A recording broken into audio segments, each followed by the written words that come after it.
Now, is it going to be a mess when they all get rooted or some of them get rooted and all the roots are intertangled and just, yes, it's going to be a mess. But guess what? It's an easy mess to fix. So, well, I'm propagating some blackberries. What I did was go out in the blackberry patch. So I went out there and cut off a bunch of them. And this is just something I do to keep my head in the game. You need to make sure you know which way is up. It was growing this way. And sometimes it can look a little deceiving, kind of hard to tell. So when taking them off, I make sure and put an angle on the bottom cut. That reminds me, that's the point, that's the end that goes in the ground. Now, for me, it's no other reason except that. I want to make sure I know bottom from top. Okay, so what I'm doing is putting it in the dip and grow. I'll show you that.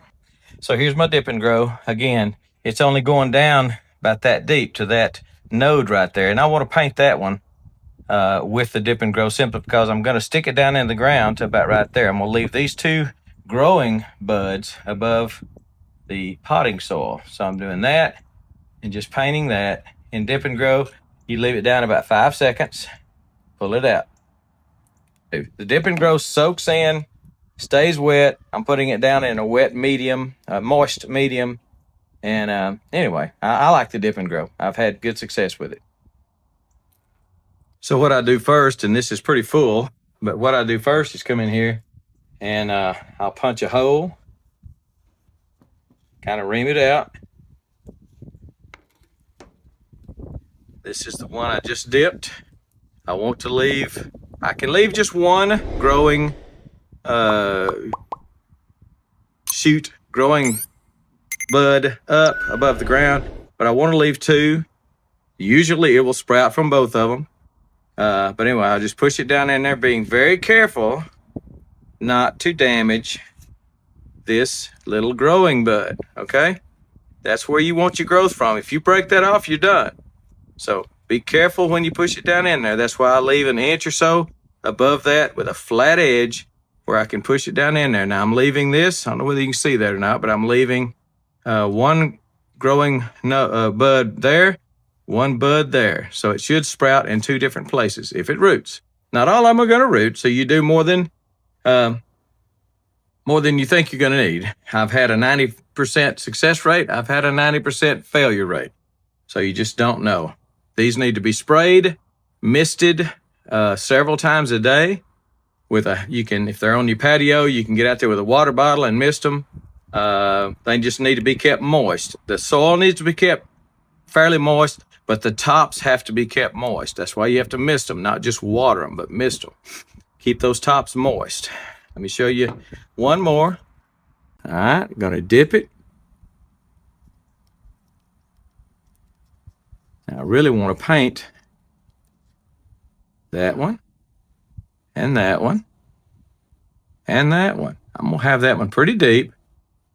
And these, that, and that. In fact, I'll paint that one too with the dip and grow because these two are going to be above ground. Okay, this one and this one will be above ground. Being very careful not to break that growing bud on top. Drill you a hole, push it down in there. Once you get a bunch of them done, it's kind of hard to get around it because you got so many in the way. But push it down in there. And I'm leaving that little bud. I don't know whether you can see it or not. That little bud right there. And that bud right there above ground. But anyway, this is the way you do it. Spritz it often. Every time you think about it, go out there and give it a spritz. I don't think you can do it too much. And then I'll mark it. I'll put a little marker in here. I've got two different kinds that I'm propagating. And I'll mark that. Put the marker in there so I know what kind it is. I cannot sell these, so don't ask if you can buy some. This is a patented product, but as I understand the patent, I can propagate them for my own use. And question also, how big? This is a little bit bigger than a pencil, number 2 pencil. That's a pencil size, pencil size, pencil size. Some of them are some pretty good sized canes. That's as big as one of those. What's that pencil we used when we first starting to learn to write in the first grade? That big old round pencil. That's about as big as that one. Anyway, 3/8 inches for what I'm trying to say. Now, some of y'all are gonna say to yourself, that's just planting way too close together. And you're right. If I plant in individual cups, individual, say 4-inch pots, first of all, that 4-inch pot is only about 4 inches deep. And so I'm typically going to have maybe one rooting node underground, maybe two, and I'm not going to get the root system that I'm going to get if I've got a taller pot. This pot is 12 inches tall, probably about 12 inches diameter. And I'm going to, if I've got 3 or 4 rooting nodes, that's where it's going to root. Now, is it going to be a mess when they all get rooted or some of them get rooted and all the roots are intertangled and yes, it's going to be a mess. But guess what?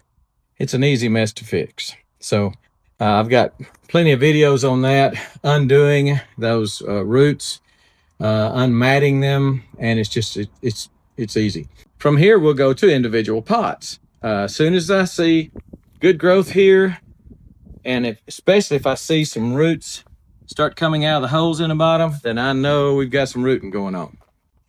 You don't want to just pull them up. You're going to pull the roots off. Those roots are tender. Don't do that.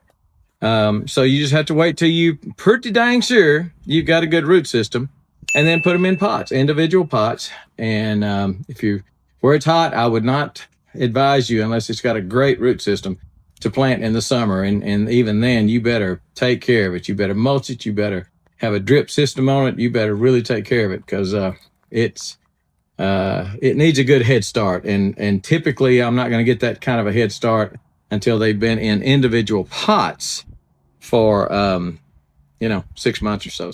I've had success I've probably had more success with the larger cuttings than I have the smaller ones, but I've had plenty of success with the smaller ones. So I don't know. It's just kind of hard to say. But here's a look at them in the pots, ready to go. Put in a semi-shady place and mist them. Spritz them 3, 4, 5 times a day, 10 times a day, whatever you think of. Every time you even think of these plants, spray them. All right. We're gone.